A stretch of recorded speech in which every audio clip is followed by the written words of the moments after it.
Hello, c'est Jenny, j'espère que vous allez bien. On se retrouve aujourd'hui pour 3 nouvelles recettes. On va faire ensemble des scampi, cumin et citron, ensuite un gratin de pâtes et on va terminer par ce que vous m'avez demandé, le cake au citron. Donc on commence tout de suite avec la première recette. Alors pour la première recette, une recette ultra rapide, vous avez besoin de scampi, d'ail et d'oignon, du jus de citron, de la crème, de la coriandre, fraîche vous en avez, surgelée comme moi pour aller plus vite, du cumin, du sel, du poivre et bien sûr du riz. Alors vous pouvez l'accompagner aussi avec des pâtes, mais moi j'avais choisi du riz. Alors vous allez mettre cuire, faire chauffer votre riz. Attention de ne pas faire comme moi parce que moi j'ai un problème avec le riz. J'en fais toujours 10 tonnes. Pendant ce temps-là, vous allez voir, je vais faire revenir tout simplement les scampi. C'est une recette qui va super vite. Alors ici j'ajoute les oignons et l'ail. Si vous l'avez en frais, c'est très bien. Moi, j'ai toujours du surgelé justement pour les soirs où je dois me dépêcher. Comme ce soir-là, d'ailleurs, c'était le mardi. Si vous me suivez, vous savez que le mardi, il faut manger tôt. C'est la course. J'avais oublié, mais il faut aussi du concentré de tomate. Donc là, je fais revenir. Une fois que c'est relativement bien revenu, je vais ajouter le cumin sur les scampi.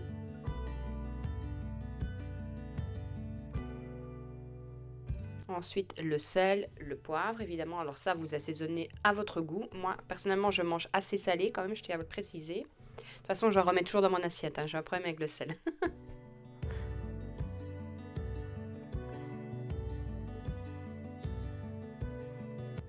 Ensuite, vous allez ajouter le citron. Et là, c'est super important. Il faut vraiment ajouter le citron sur les scampi parce que c'est ça qui va changer toute la recette. Si vous le mettez le citron par la suite, ça n'aura pas le même goût puisque le scampi n'aura pas pris le goût peps du citron.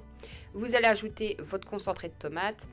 Vous allez ajouter, moi ici, j'ai mis l'équivalent d'un berlingot de crème. Donc, nous, on est 3 et on avait largement assez. Vous mélangez bien. Toujours quand vous allez assaisonner, réassaisonner, donc je sais pas, admettons vous goûtez votre sauce et vous vous dites ah il manque un peu de sel, vous allez ajouter du sel, il faut toujours reporter votre sauce ou votre bouillon, votre soupe, que sais-je, à ébullition, sinon ça risque pareil de faire tourner votre sauce, il faut toujours redonner un petit coup de chaud.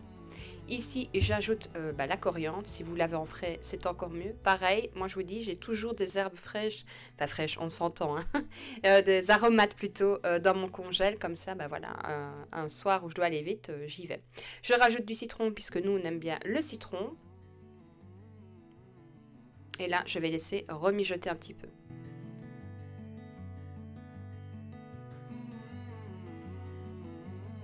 Et voilà, c'est fini. Mon riz est cuit, mes scampi sont faits.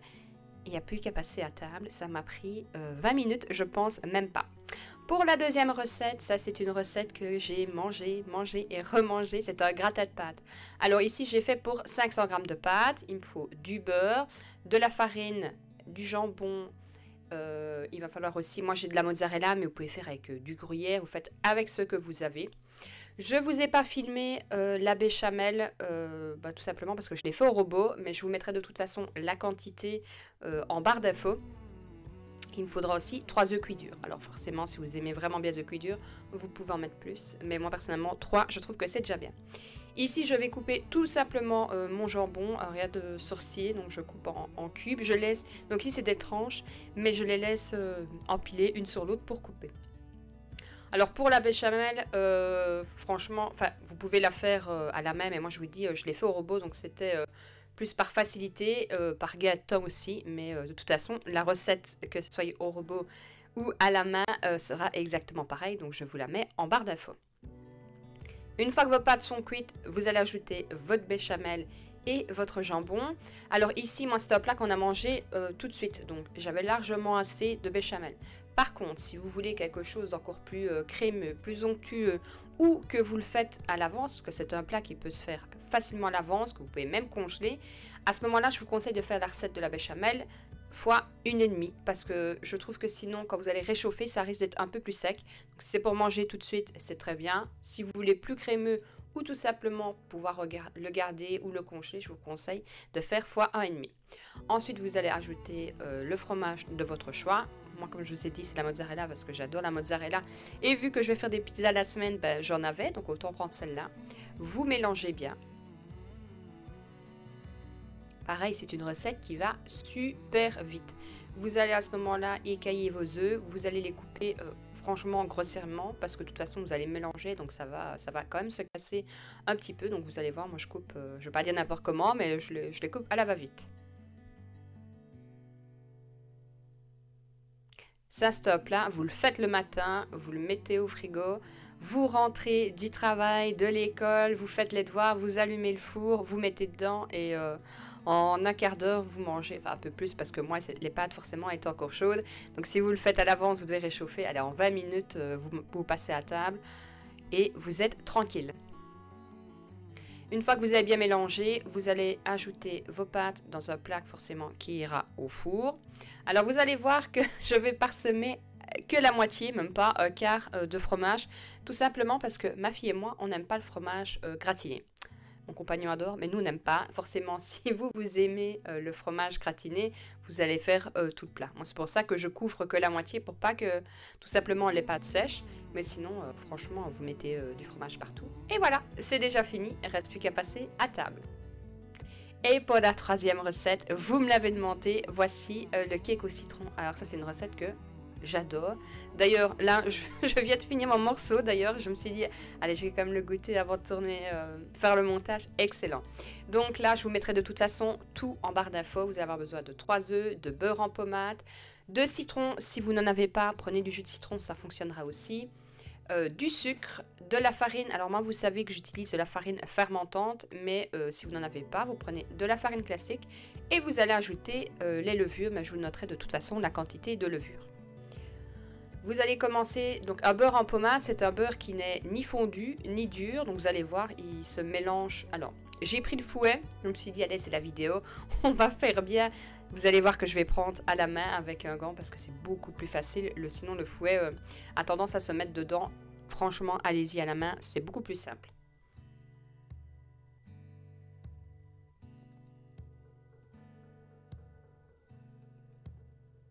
D'ailleurs, un grand merci à toutes celles qui m'ont fait justement, qui m'ont commenté sur la dernière vidéo, que vous avez essayé le bouillon et que vous avez adoré. Donc ça me fait super plaisir. D'ailleurs, je pense que c'est Laurence qui a essayé avec du chorizo. Elle m'a dit que c'était excellent.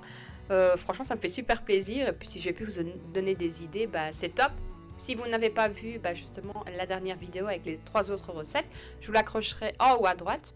Comme ça, vous allez voir un peu des différences. Je ne sais plus ce que j'avais fait. J'avais fait un bouillon, j'avais fait un cake marbré et je ne sais... Ah oui, des boulettes à la tomate, c'est juste. Donc ici, je vais mettre le zeste de citron. Alors, bien lavé ou prendre un citron bio ou non traité. Ici, moi, vous allez voir, c'est un gros citron. Donc, je me suis dit que je n'allais pas mettre tout parce que c'était déjà gros. Et finalement, je me suis dit, si, je vais quand même rajouter par la suite. Une fois que vous avez fait ça, vous allez ajouter tout simplement un œuf par un œuf. C'est surtout pour le fait de bien mélanger et que l'œuf s'incorpore bien à la pâte.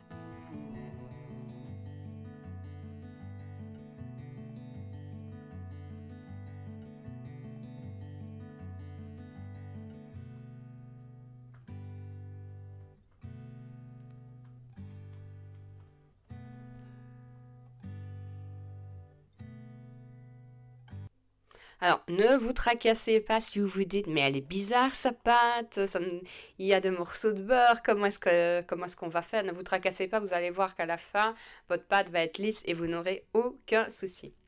Alors, on est d'accord, c'est pas une recette régime, hein, je vous le dis clairement. Bon, il y a pire, hein, mais franchement, c'est succulent. Alors, pour ceux qui aiment bien le café ou que sais-je, c'est super bien. Le matin, pour les collations, pour les enfants qui aiment bien le citron, ou tout simplement à 4 heures. Nous, ici, on l'a mangé à 4 heures. Mais voilà, ça passe à tout moment de la journée.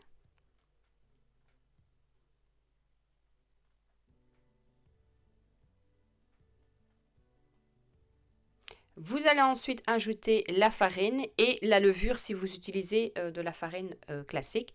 Et là, pareil, vous allez remélanger. Alors, généralement, je le fais au robot pâtissier parce que voilà, c'est plus facile. Hein. Mais là, je me suis dit que pour la vidéo, je voulais vous montrer que c'était tout à fait possible de le faire à la main. Alors, si vous avez un fouet, enfin un batteur électrique, c'est très bien aussi. Mais vous voyez, avec un simple fouet et un peu d'huile de coude, j'ai envie de dire, ça fonctionne parfaitement. Alors là, comme je vous ai dit, hein, j'ai senti, je me suis dit, je vais remettre un peu de citron. Donc j'ai zappé. J'ai mis encore un peu de zeste de citron. parce que voilà, je m'étais dit, oh, il est gros, je vais pas mettre tout, mais franchement, c'était pas plus mal. Vous remélangez.